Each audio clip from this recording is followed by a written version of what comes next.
I worry a lot about people that have just started like watching football and gambling. And I know that like it sucks to lose a bet, but not knowing ball is a pandemic that is sweeping and hitting this country. Sweeping right the now. nation. Everybody Preach. last night that was complaining about Patrick Mahomes making a smart football play. Like That's how it goes. yeah, you don't. Yeah. That sucks that the Chiefs didn't cover because he slid. The game's Or not any, got their or first down, anytime but touchdown. game's not Yeah. rigged.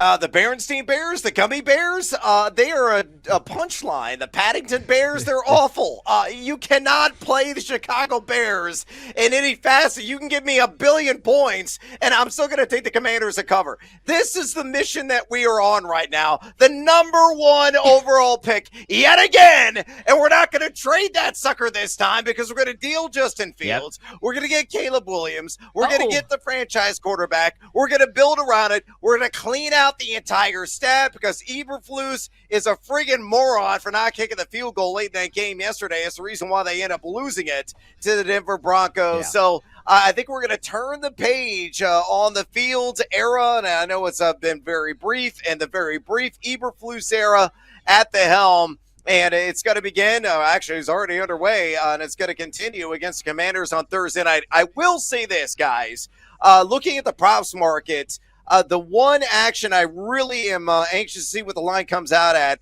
is anything on Scary Terry McLaurin in terms of yards, in terms of anytime touchdown, receptions. He's going to get a lot of Stevenson in this Bears secondary. Stevenson is one of the worst cover corners in the league. How bad is he? He's nearly given up a perfect passer rating through 4 weeks of the regular season. So McLaurin, who is likely to be his primary assignment, is going to eat. He is going to just dissect him from start to finish in this game. It could be like 150,000 yards and roughly 10 touchdowns for Terry McLaurin in this contest.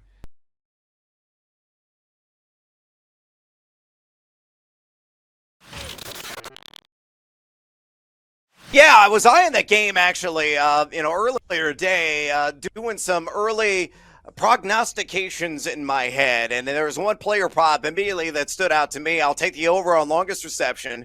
I'll take the over on actual receptions and yardage accumulated, and it's with Giddy Up!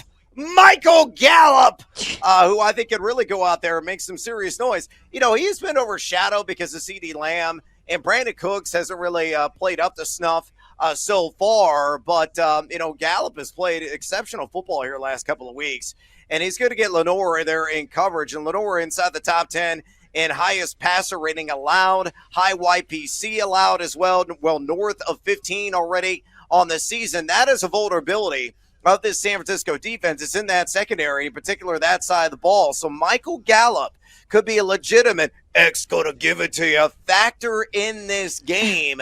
And again, a guy that I may even SGP on receptions and yardage. And again, I will definitely take him on longest reception. And I'm guessing that number is going to be around 19.5, 20.5, 21.5. If it's anywhere south of 24.5, I'm jumping all over it all diggity day long.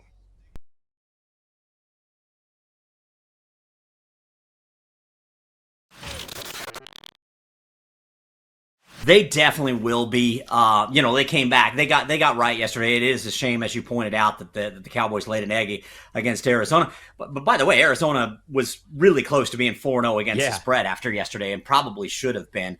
But I digress. There was an odds maker I spoke with on Sunday night. I speak to every Sunday night, Ryan, and they opened San Fran 3.5, and they got to Niners 4 pretty quickly. But he said that's where we started seeing Cowboys bets come in, and so that moved back to 3.5, as you alluded to. And he said Dallas will definitely be a trendy dog in this one, but San Francisco always gets good action too. So this is going to be a pretty popular game overall in that Sunday night window with two very popular teams. If I had to guess, if it's anything like last Sunday, then probably the moneyline parlays.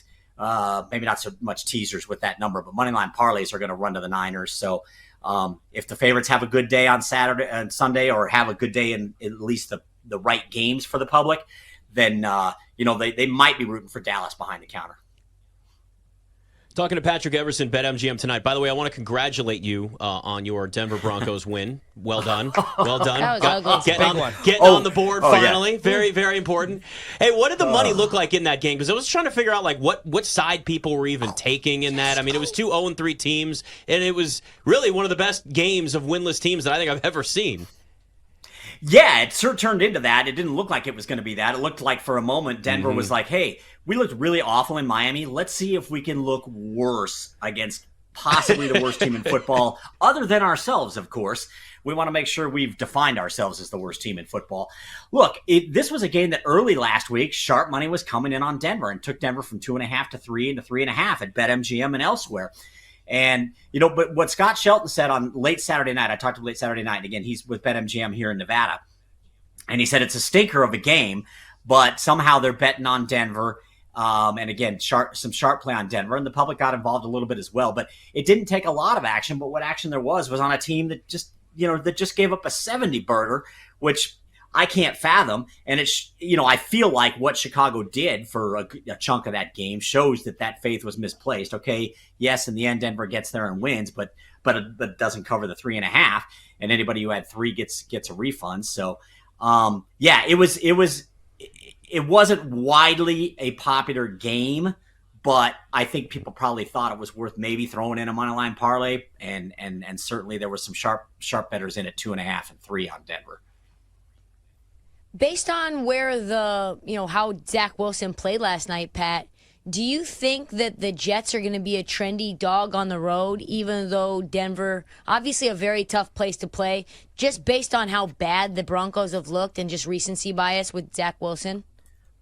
I think they might. He looked good. I mean, look, I know that Chris Collinsworth was just over the moon with him last night, and I'm not saying Chris is wrong to be so. He made some. I mean, just as a casual observer, I have no incredible vested interest. back shoulder throws. Oh my gosh, he made some great throws. And that window on that touchdown pass, there was no win. I mean, it was literally, that was a throw that that's a really, really nice throw. He had a really good game. If somehow this is kind of a step up for him, something clicked last night, then Denver's going to have some issues. I mean, look, Denver had issues, big-time issues yesterday, got smoked like a cheap cigar last week at Miami. Now, there's no shame in getting beat at Miami, but, I mean, come on, 70 points? This is an NFL team here. And they let Miami walk, or rather Chicago then walk all over them for half to 2/3 of that game. So I think there might be some recency bias and some interest in the Jets, particularly in the New York market. There's always going to be that regional bias that creeps in. And regional bias in a huge market can creep in a big way, and that New York, New Jersey, obviously a huge market. So I wouldn't be surprised to see the Jets get some money this week. I haven't heard or seen anything early yet, but it wouldn't surprise me at all. Oh, Pat, we got about 4 minutes. I wanted to ask you about 2 games really quick. One Thursday night because we have to, because the Commanders open as a 6-point favorite, which is crazy to see, but it is the Bears. And then the other one I wanted to ask you about really quickly, and maybe a book need, will be Jags-Bills, because you would think the Jags maybe have the advantage. They don't have to travel, but Bills look like a really good football team right now, and that opener was 4.5 with a total at 48.5. Right. Well, we'll start with the Thursday nighter. Again, I bounced this off my odds maker I talk to every Sunday night, and he said early on it was one-way traffic on Washington. He's not surprising with how the Bears have looked through 4 weeks. Now, obviously, for a chunk of yesterday's game, they looked great, and Justin Fields looked like a world beater. He had something like 132 QBR at one point in yesterday's game. It hadn't and was like 12 of 12 or something. I don't know, something crazy. But generally speaking, it's still the Bears, and they did let what we've all can agree on. I think they did let a bad Denver team come all the way back and win that game. So he said that he expects they'll need the Bears to cover Thursday night and hopefully win outright, because he thinks there'll be plenty of there'll be some money line parlays and teasers that want to get the weekend started with the Commanders. Now going to that Jags-Bills game, London, early kickoff here, really early kickoff here that's the one time where the West Coast isn't the best coast, man. I don't like the Pacific time zone for 6:30 a.m. in the morning, 6:30 a.m. Sunday kickoffs. But he said right out of the gate, they did write some smaller Buffalo tickets, nothing really of note. And to your point, Bills 4.5, which is kind of a deadish number that I think the odds makers just want to see where the bettors want to take them on this one. But he said, I think both sides will draw some action, and part of that has to do with the Jags not having to travel and looking a little better last week and maybe trying to figure things out. But he said definitely he thinks the public's going to get involved with the over on this, the total, get him this and bet the over. That leads me to a really great question, Pat, about Tua obviously being the shortest odds for MVP. Didn't look nearly as good against that Bills defense. Josh Allen, I think, for MVP plus 750.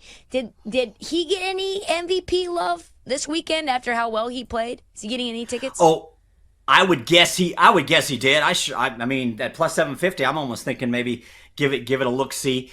But I haven't seen the latest updates on that yet. I think on Tuesdays, BetMGM tends to send out some numbers on that, kind of their weekly numbers on where that market is at. But I wouldn't be surprised with that. I mean, it's always going to be an up and down thing these first few weeks, and everybody was all high on Tagovailoa after that week 3 performance, as they should be. But look, it's there's a good horse race here, and Josh Allen made his case literally against the odds-on favorite at the moment. So. I'm sure he got some love out of that game, and I might even take a peek at that.